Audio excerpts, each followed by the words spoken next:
Chemistry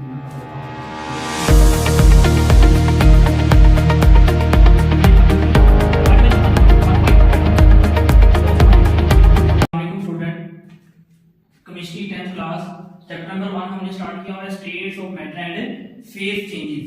इसका introduction हमने gas का था वो पढ़ लिया है, गैस की प्रॉपर्टीज को भी हमने डिस्कस किया है। इसके बाद हमने गैस की के बारे में जो काइनेटिक मॉलिक्यूलर थ्योरी थी उसने इसको किस तरह बयान किया है, गैस के बारे में हमने डिटेल से बातें की हुई है। तो नेक्स्ट हमारे पास आ जाता है लिक्विड। लिक्विड में हमारे पास सबसे पहले कहता है कि according to kinetic molecular theory the particle in a liquid are quite का मतलब होता है बिल्कुल क्लोज टू वन एनदर, यानी एक दूसरे के वो बिल्कुल करीब होते हैं। जिसमें हम ये डायग्राम में भी नजर आ रहा है, डायग्राम में भी हम ये इस तरह नहीं बना सकते तो हम ये, लेकिन इसके जो पार्टिकल होते हैं बिल्कुल करीब जो है होते हैं।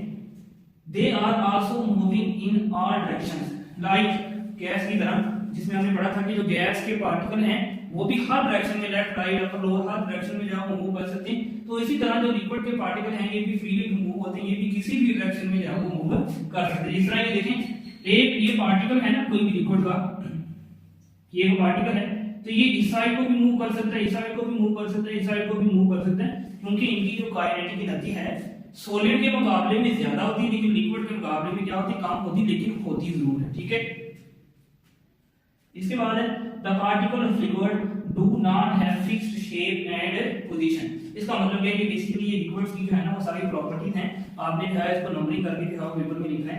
अगर इसकी प्रॉपर्टीज आ जाती हैं तो ये क्या, the particle of a liquid do not have fixed shape, यानी इनकी जो शेप है ना वो फिक्स नहीं है। जिस तरह आप लोगों के पास एक पानी है ना वो लिक्विड है, उसको जिस मर्जी बर्तन में डालेंगे, कंटेनर में डालेंगे तो क्या करेगा, उसी की शक्ल क्या कर लेगा, इख्तियार कर लेगा। तो इसी वजह से कह रहा है ना तो इनके पार्टिकल्स की पोजीशन फिक्स है। ठीक है, यानी एक पार्टिकल है, जिस तरह फर्ज करेंगे सॉलिड है तो इसका ये एक पार्टिकल है तो इसने अपनी जगह पे फिक्स रहना है, इसमें चेंज नहीं होना। लेकिन जो लिक्विड है इसके जो पार्टिकल्स हैं वो क्या हो सकते हैं, चेंज हो सकते हैं, उनकी कोई भी जो है वो फिक्स पोजीशन या फिक्स्ड शेप वगैरह नहीं होती। लेकिन but it's particle fixed volume, इसका मतलब क्या है, यानी आप लोगों के पास 1 लीटर पानी हो, आप लोगों ने क्या करना है उसकी शेप से कुछ चेंज कर सकते हैं। जिस तरह जिस मर्जी बर्तन में डालेंगे वो क्या करेगा, उसी की शक्ल क्या करेगा, इख्तियार। लेकिन उसका जो फिक्स्ड वॉल्यूम है वो आप लोग चेंज नहीं कर सकते। किस तरह 1 किलोग्राम पानी है या कोई भी लिक्विड है तो उसको जिस मर्जी बर्तन में डालेंगे वो 1 किलोग्राम जितनी ही जगह लेगा, 1 किलोग्राम जितना ही वॉल्यूम लेगा। ठीक है, and it's keep level as well. ठीक है, यानी उसमें आप लोगों का जो है उसका वॉल्यूम क्या है, फिक्स रहना है। इसके बाद आ जाती है इसकी movement of the particle. Movement इसमें कुछ थ्योरी होती है liquid the particle show all 3 types of movement. कौन सी 3 टाइप्स, पहली है कि ट्रांसलेशनल मोशन, इसके बाद रोटेशनल मोशन है, वाइब्रेशनल मोशन है, यानी इसमें हमें पता है कि जो मॉलिक्यूल होते हैं वो फ्रीली मूव होते हैं। ठीक है, उनकी काइनेटिक एनर्जी है वो सॉलिड के मुकाबले में कम होती है, और लिक्विड की जो काइनेटिक एनर्जी उसी वजह से और ये फ्री टू मूव है, ये तीनों टाइप्स की जो मोशन है ये शो करवाती है। ठीक है, लिक्विड कौन कौन सी, ट्रांसलेशनल, रोटेशनल, वाइब्रेशनल। अच्छा, ये ट्रांसलेटिंग मोशन होता है कि आप लोगों के पास है पूरी की पूरी जो बॉडी है ना, ये पूरे का पूरा जो पार्टिकल ऑब्जेक्ट है वो सेम डिस्टेंस पे सारे का सारा जो मूव करता है। उसके बाद ये रोटेशनल मोशन आ जाती है, रोटेशनल यानी अपनी ही एक्सिस के गिर्द जो है वो घूमना है, और वाइब्रेटिंग मोशन भी ये तीनों टर्म जो है वो देखने में, जिसमें वाइब्रेट होता है कि अपनी मेन पोजीशन पे जो है वो ऑब्जेक्ट या कोई भी पार्टिकल जो है वो क्या करता है, वाइब्रेट करता है। तो नेक्स्ट वन है सॉलिड। लिक्विड के बारे में हमने पढ़ लिया है।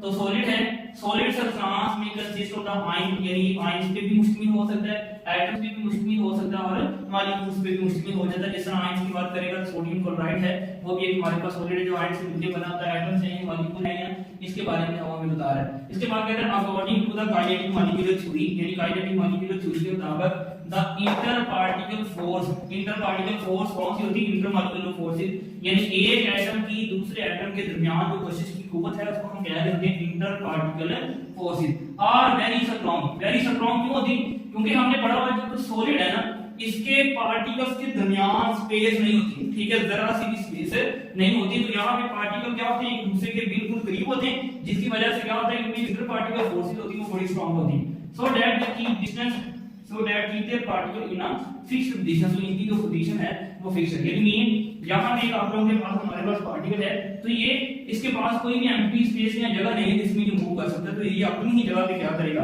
रहेगा, यानी इसकी जो मूवमेंट है वो एक ही जगह पे रहती है। इसके बाद हमें डायग्राम में जो है वो शो करवा दी कि इनके दरमियान कोई भी एम्प्टी स्पेस जहां पर नहीं होती। इसके बाद इसकी भी आ जाती है मूवमेंट ऑफ द पार्टिकल्स। कहता है solid particle possessive vibratory motion होनी। क्यों क्यों क्योंकि हमने पढ़ा है कि वाइब्रेटरी मोशन ये क्यों करवाती है, क्योंकि इनके पार्टिकल्स के दरमियान जगह नहीं होती, ये अपनी ही मेन पोजीशन पे जो है वो वाइब्रेट करना शुरू कर देती है। इसी वजह से ये कलर डालते डालते आगे एटम तक एनर्जी ट्रांसफर करते करते ये एनर्जी इस तरह ट्रांसफर करते हैं कि एक एटम वाइब्रेट कर रहा है उसके साथ वाला वाइब्रेट करने लग जाए तो उसके साथ, तो ये मेन इस तरह जो है वो एनर्जी को ट्रांसफर करती है। इनके दरमियान जो मोशन होती है मॉलिक्यूल्स की वो हमारे पास होती है वाइब्रेटरी मोशन।